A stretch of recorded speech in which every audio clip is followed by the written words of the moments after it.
A few pictures you've seen already, but just to give you an impression, I mean, it's not what I just showed. It's not only about buildings, as I said, it's also about people.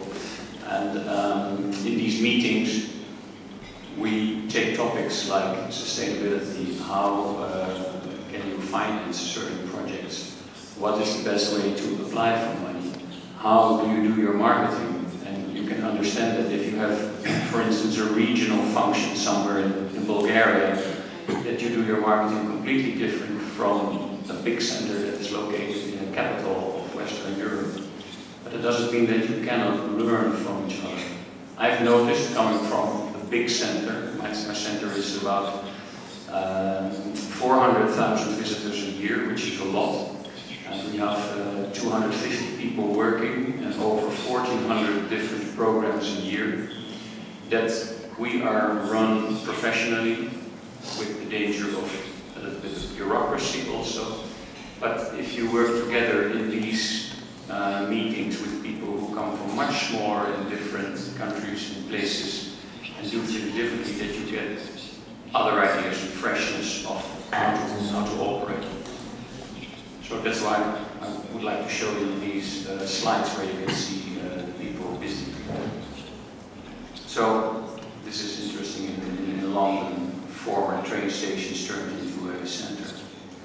I'd like to go through some questions you might tackle, for instance, if you want to start a center or if you want to keep it running well. I think you have to ask yourself a few questions. First of all, is what do you want to be? Do you want to be an arts organization? Do you want to be a place where artists are in residence and produce things? Do you want to be a place that has a lot of visitors, that you are a venue? You have to ask yourself the question, do you want to do specific things, say maybe only performing arts and have also a gathering? Or do you also want to be involved a lot in, say, the problems and issues of the neighborhood? I know of centers who do that, but you must be aware that you also get the whole world inside your walls, that you import the problems of the outer world inside, and that it can be difficult to cope with if you are also running other kinds of programs. So you have to wonder, do I have the staff, do I have the people working at my place who can handle this, who can work with this very well? You also have to decide on the level you want to work with. It's different if you work on a local level or regional or nationally, even internationally. It means that you need to attract persons who have different networks, who at least need networks. Otherwise, you can have an ambition, but you're never going to reach it.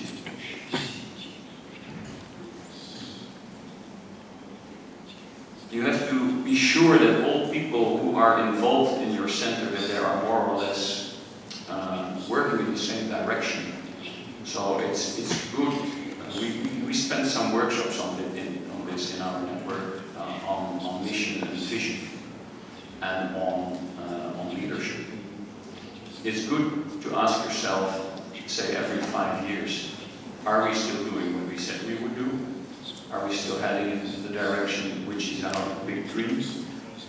And also cope with different interests that people may have. I know from the book in Vienna, this space where they repaired in former days the locomotives. It's so huge. They have perfect spaces for artists who have their studios there. They had them already from the beginning. They started in 1980. But there is another group who wants to have exhibition halls, and they want to have film screenings, and they want to have contemporary dance and concerts. And they are all the time in the way of each other. They have their different interests. Of course, these artists are not willing to give up their nice, cheap studios, which are big. And I know this already from the beginning in the 80s that they had this problem, and I spoke with them in Leipzig a few weeks ago where we had our last meeting, and they are still having this same problem. So it's very difficult to go in a direction if internally people are working in different directions.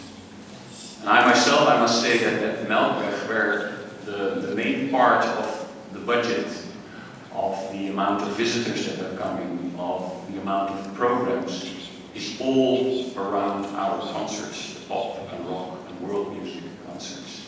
And sometimes the other disciplines like contemporary dance and the exhibition space and the cinema and the media, they feel a little bit marginalized because of these huge amounts of people who are only focused on the music. And it's very difficult to get your whole staff conscious of this problem all the time, that you are there for everybody and multidisciplinary. So don't forget where you come from. Try to relate to the past and your first ideas you had about what you could do with these nice places and live your dreams. I can understand if, for instance, you would have a master plan to start a center, which people who started this in the 70s did not have. They just wanted a place, they wanted to do things. They did not start with a master plan, mainly because they were artists. But they could not see the whole scope of what they were going to do. If now you would start a cultural center or an arts organization or whatever in an empty place, you need, I think, a master plan. Otherwise, I can tell you, you will be haunted for many, many decades by the possibilities or the impossibilities of the building you are using, and that you have to attend a lot to discussions and finding money on what is the best way to change, to renovate, to keep of this space in order to do the things I want to do. Otherwise the building comes back to you all the time. So this is what I would like to tell you, and if you have some specific questions on either how the network functions or my place or other places, I'm willing to answer your questions. What we usually say if people are interested as a center to join, that we tell them to at least come to one of our meetings, which we have twice a year, in the spring and in the autumn, that they feel the atmosphere that is taking place, whether the issues that are at stake are interesting or relevant for them, that they must have a feeling that we are operating on a similar level, although there are differences, and that they don't feel isolated. They have to be among the people. And if they come back to their own place and they still want it, then we ask them to, well, more or less elaborate on what they are doing. One of the things we want is that they are really multidisciplinary. So just only the theater would not fit in. I mean, if you're a theater, you could also go to the IETM, which is another cultural network in Europe with 400 members, but it's not, I mean, it's not that close cooperating among people as we do. And we also really want to stress that they should be independent. Now, I mean, you can look at the word independent in many ways, but what I mean is that if it's something that is set up by the city, and that, for instance, the next year the whole program changes because of a change in the council of the city, that is not what we like.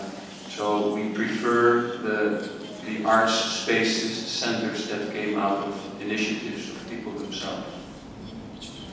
But then you can become a member and you have to pay. But it depends. When you're small, you pay not so much. I think the lowest is about 75 euros for a whole year.